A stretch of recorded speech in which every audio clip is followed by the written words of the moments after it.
Hello friends, Latha kitchen. இன்றைக்கி எல்லாத்தையும் ஒன்றா போட்டு ஒரு குருமா மாதிரி இஞ்சி பூண்டு தேங்காய்,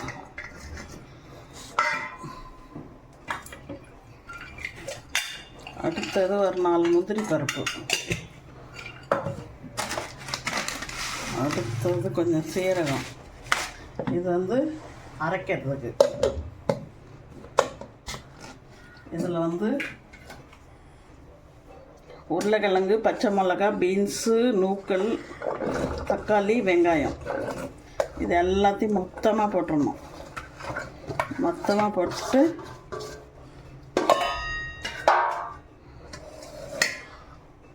இதில்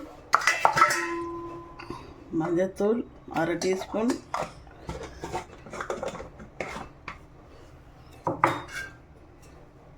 அடுத்தது மிளகாத்தூள் ஒரு 1 டீஸ்பூன் மிளகாத்தூள்,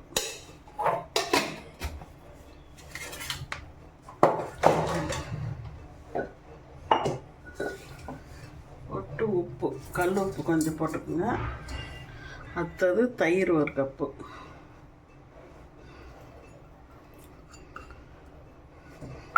தேங்காய் மட்டை அரிசினோட ஒரு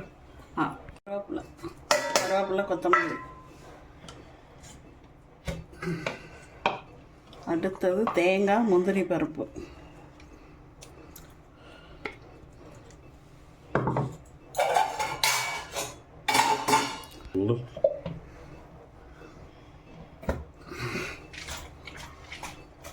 அதில் கொஞ்சம் மிக்சியில் அலசி கொஞ்சம் தண்ணி ஊற்றிட்டு,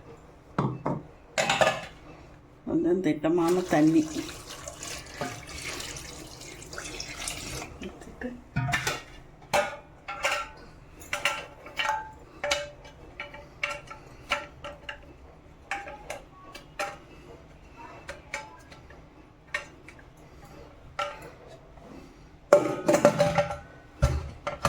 இதை தூக்கி அப்படியே வச்சு அடுப்பில் வச்சுக்கலாம்.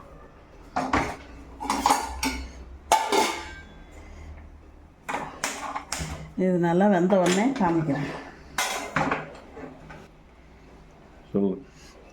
இது ஒரு 3 விசில் வந்த உடனே ஆஃப் பண்ணிட்டு காமிக்கிறேன். இதில் பட்டை, லவங்கம் எல்லாம் போட்டு தாளித்து வச்சு லாஸ்ட்டில் கஸ்தூரி மேத்தி போட்டு ஆஃப் பண்ணிட வேண்டியது தான்.